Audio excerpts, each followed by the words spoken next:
Hey guys, it's TheFrXion here, Attack12, how you been calling me, I don't really care. Welcome back to World of Tanks. Advent Calendar Day 25, Merry Christmas by the way. Today, it is the Bisonte C-45. This is a tank that probably a lot of you guys have been waiting for maybe a year. This was last year's tank that was in the loot box, and people wanted to get it. And one of the issues that I have right now is every single tank that you see right now in that advent calendar you could buy with either gold or you could buy it with money outright. So what have they done for the final day, where the final day lasts 7 days? You'll be able to pick up this Bisonte. There's actually a new style with it, which I don't really care about, but you cannot buy this tank for gold. At least I do not have the option. I checked the website, I checked the World of Tanks Asia server, I checked the European server. There's no option to buy this tank for gold. This makes no sense, and this just makes me angry, because in the end, every single tank that you see right here, you could buy for gold. And the final one of the tanks that I think a majority of the players wants to buy, you cannot buy with gold. It just doesn't make any sense. You cannot only get this tank for real life money, which is $50, and that is quite a hefty sum. I think it's something along $50 mark. But tell me please, correct me if I'm wrong, but I do not have the option to buy this with gold. I've checked the in-game store and I've checked the website as well. So if you are able to buy it, just tell me. It could be a bug on my end, but this is the final offer and you can only buy it for real life money. That kind of sucks, because a lot of players have bought Christmas loot boxes and they are waiting for these vehicles every single day because they can finally pick up some of them. And now you tell them that they have to dip into their wallets once more and buy this for real money instead of the gold that they've already bought from you. And that is a bit of a scummy move in my opinion. But that's just my 2 cents. I think that is absolutely not okay. And I really don't want to see this from Wargaming. Because, you know, the advent calendar, this is the final day, it's Christmas. Once more, they're taking a massive dump on your roasted, I don't even know, your roasted beef or your roasted pork, your roasted chicken, whatever. It sucks. And yeah, I don't want to see that. I don't think anyone wants to see that. So let's take a look at the Bisonte C-45. What is this tank all about? The Bisonte C-45 is an Italian tier 8 premium auto reloader and a heavy tank as well. This tank has a 105mm gun with some very interesting features. The very most important feature obviously is the fact that it's an auto reloader. So you have in here 3 rounds in your magazine that you reload one by one. But it's not like the Soviet ones. The Soviet tanks have also auto reloading features, where the first shell loads the fastest, the second is slower, and the third one is the slowest. It's exactly the opposite, which makes sense. So the first shell takes the longest, the second is faster, and the third one is the fastest. So that means, how do you play this tank? Well, you have to be a bit smart about it. You don't want to be empty-handed. You don't want to have no shot available, because the base reload time is 17 seconds for the first round, but the final round is only 11 seconds. So you want to have at least 1 shell in your magazine, because the reload time does get improved quite a lot. But let's talk about the penetration and the alpha damage first before we go into the details of the vehicle. So you have 3 shell types. You have AP, heat, and you have high explosive, and all of them actually are quite nice, at least in one aspect, if you check every single one of those shells. First and foremost, you have AP shells. They have 360 alpha, same with the high explosive anti-tank shells, and the high explosive shells have 550 damage max. So 330 is the lowest and 550 is the highest you can go. The average penetration for the AP shell is 218 millimeters, which is quite bad, if you ask me, especially for a newer premium heavy tank. For a 105mm gun, that's not very good. But you have the heat shells. The heat shells have 270mm of penetration, but they have a shell velocity of 800 meters per second, while the AP shells have a shell velocity of 1,155 meters per second. So that is quite a difference that you have right there. High explosive shells and the heat shells have both the same shell velocity, but we have to keep in mind the high explosive shells have a pen of 105mm. That is quite good. But since you have to reload an entire clip, it kind of sucks. So you have to reload 3 shells high explosive, and I don't think a lot of players will want to do that unless there are a lot of very lightly armored vehicles in front of them. But that's not going to be the case most of the time. So let's take a look at the reload time. For me, 40 seconds is the entire reload to get every single shell into the magazine. And the intra-clip reload, as you can see right there, is 3 seconds. So for the second and the third shell, you have to have 6 seconds in between the shots to be able to fire them off and to get them into your barrel. That is something that you have to keep in mind because it's quite a long time, 3 seconds, to be able to fire off another shot. Then the gun traverse speed is also not very good, 28.47 degrees per second. So your tank, its turret, is not going to turn very, very rapidly. And that's something you have to keep in mind. This is a hull down tank. That is also very important because the side armor of the turret is not the best. But we're going to talk about that in just a second. You have 10 degrees of gun depression, which is awesome. 20 degrees of gun elevation, which is great as well. Your aim time is not the best. Your dispersion is not the best. But your aim time, at least, you can get that down by quite a bit with the right equipment to 2.24 seconds. I think that's okay for me. The DPM is not the worst for an auto reloader, 1,870 I think. So yeah, you can work with that, but the dispersion is 0.42 at base, so that's quite atrocious. So the gun has some very nice upsides, great selection of ammo types, decent shell velocity, not enough pen, gun handling is okay, great gun depression, but very bad turret traverse. So there is a lot of things going on with this vehicle already. You have 1,400 hit points, which is not a lot. You have 135mm of frontal armor, 75 on the side, 30 on the rear, 185 on the turret, 80 on the side of the turret, and 50 on the back of the turret. So let's take a look at the armor viewer. The side armor right here is a bit trollish because some places is being called like 20mm thickness, some is called 75mm thickness. You have a bit of space armor as well, but the side is really, really bad. 75mm on this tank is not great, and you can overmatch it quite easily with the right caliber. The rear, if you have high explosive, well, this is your tank all day long. Very easy to penetrate. The front, on the other hand, is a bit of a different story. 135mm frontal armor doesn't sound like a lot, but you have to consider the angling and the spaced armor that you have as well. So the upper plate is angled quite nicely, 60mm, so you have up to effective 220mm of armor. It's not always going to be working in your favor. In a hull down position, in a ridgeline, you're going to have really good upper armor because of the space armor as well. But if you want to penetrate this tank, look at the bullseyes right here, the headlamps and the hooks. This is where you have no additional armor, so these are the best places to penetrate the tank. And also, look at the headlamp right there, it's quite flat, so it's a very easy target to shoot. So keep that in mind if you're trying to go for the upper plate. The lower plate, on the other hand, is a very easy and different story.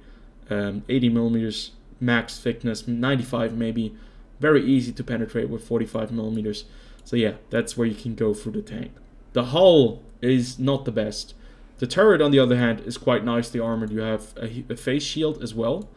And you can see that the armor thickness goes up to 370mm. But the closer you get to the turret, there are a couple of areas where you get 250mm thickness.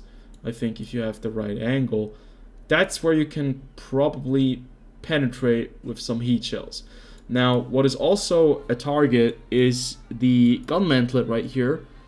The angle that you have is quite aggressive, so it's very flat. If you have heat or enough penetration, you might be able to go through here, but not every single time. 263 millimeters of armor, that is very effective, and this tank is really good in a hull down position. But let's talk about what if you're on the side of this tank. Well, all of a sudden, the game changes. You have 228 millimeters of of armor. That's where you can all of a sudden go through. The side of the turret right here is only 230 millimeters thick, because it's like also angled a little bit. And then you have this very nice part right here, which is gun mantlet. If you have the side of the gun mantlet, it's very easy to penetrate. It's only 130 millimeters thick, and you have 174 millimeters like effective armor. That's where you can punish this tank. Also, right here, do you see this? Do you see where the turret kind of elevates and goes away from the turret? This is also a place where you can shoot the tank. And I've never seen that before, completely missed it, but I've been hit here prior, and I've always wanted to look, where does the shot go? But yeah, you have to be below it because it's very difficult to hit it from the side, I think. But you can do it, definitely. From the other side, it's the same story right here. You can see the gun mantlet. This is the part where you want to shoot. Side of the turret as well. The cheeks. Right here, this area you can penetrate. Obviously, if you have the hull as well, it's quite easy to take care of this tank. So yeah, armor-wise, this vehicle has quite a lot of different features. If you don't know where to shoot, it's going to be quite difficult to go through. But if you have a bit of knowledge on angles and tanks, all of a sudden this tank doesn't seem to be that much of a problem anymore. I would have liked to see maybe a bit of a bigger weak spot on top, like a cupola that would be a bit bigger, but I think you can take care of the turret even if it's in front of you. It's going to be quite doable if there are two tanks, but that's not always the case. But the Bisonte is certainly a very good ridgeline warrior.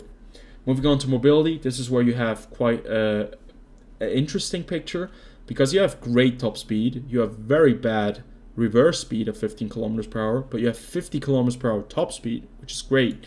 Traverse speed is okay, 31.83 degrees per second. For a heavy tank, it's okay. Would be better if you had more, but you have only a 600 horsepower engine, which means that your specific power to weight ratio is not very good. 12.38 horsepower per ton for a 55 ton vehicle. So it takes a while to get you up to speed, but if you're going downhill, you might just be able to rush very quickly. Moving on to the spotting, this tank has 380 meter space view range. I am using quite a few things. I'm using coated optics, I'm using vents, I am using Brothers in Arms to get the best out of the vehicle, best view range, trying to get the best EPM, since you cannot use any kind of gun rammer, unfortunately. And yeah, I want to talk about the equipment, because this tank could have different equipment on it. So you could take away the enhanced gun lane drive. You can put an improved rotation mechanism on it to give you better rotation speed for your turret and better rotation for your tracks.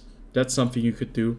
You could also take the improved ventilations and put it to the next side, and you could move the improved hardening on top on the first slide or the first slot, and that's where you can have a bit of more HP. That would be about 140 HP that you get on top of it. That would make it a bit more, you know, a bit better in terms of more HP and better, also better repair speed. Then obviously with the field modifications, you could get either a mobility slot or a firepower slot, so you can get a turbocharger, which would increase your engine power up by 10%. And it could also increase your mobility, your top speed, up to 55 kilometers per hour if you have the mobility slot in there. But I don't really think you need it because it's fast enough. You do need a bit of a boost in the horsepower, but yeah, 10% is not going to be a huge impact, at least in my opinion. I think the enhanced gun lane drive you can take off, but I really like the coated optics to be able to see for myself.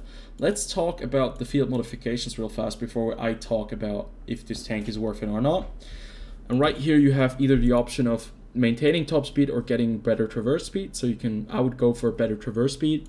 And right here, like decreasing the dispersion or increasing or decreasing the aim time. I've heard quite a few things now that the aim time, like whichever you're using, actually does have a bit of an impact, because if you use the tool which decreases the dispersion, the aim time also gets decreased because the bloom is smaller. So that's something you might need to keep in mind. But either way, right here, if you're not using coated optics, I would definitely go for the periscope. If you're using coated optics, well, I think you don't really need anything here, but it could give you a bit of a better protection against artillery, because your armor on top of the tank is really badly armored, but it's only stun duration, and yeah, stun duration that gets decreased. So yeah, I'll probably pick the more view range part, or I wouldn't pick anything right there. Then you have the mobility or firepower slot. The firepower slot, obviously, we could move the improved ventilations over, and we could take away the enhanced gun laying drive, and we could have like a survivability slot that we fill up.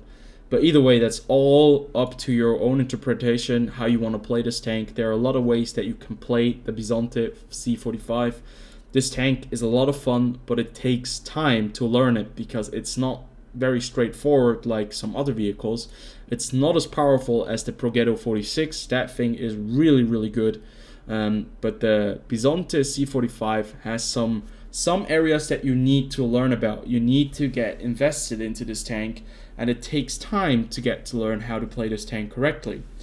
But now, finally, we have to talk about, is it worth it? And I have to be fair, if you can only buy it for real life money, spending an additional $50 would be too much for me, and I would not go for it. $50 is too much. If it was available for gold, even 10,000, I would say yes. It's a tank that is a lot of fun if you get to know it. If you like heavies that are fast, if you like heavies that have a bit of a learning curve to it, this is a tank that I would really, really like. It's a tank that I would think a lot of players would enjoy playing. But now, since it's this kind of way of ending the advent calendar, I cannot really in any kind of good way say that you should buy this tank, because I think it's a bit of a scam by Wargaming that you cannot buy it for gold, because the majority of the player base now with the gold wants to buy tanks for gold because they already paid for it. Why would they pay again? That doesn't make any sense. So shame on you, Wargaming. Once more, your disappointment always comes perfectly at the perfect time, Christmas, and you take another dump on everything. Yes, that's my final thought, and it kind of ruined the advent calendar in the end a bit, where I thought that the advent calendar was okay, but it kind of gives it a bit of a negative vibe to it now in the end. Either way, I hope you guys still enjoyed this video, enjoyed this little preview or review, and I see you guys on the next one. Until then, have a good one. Peace out.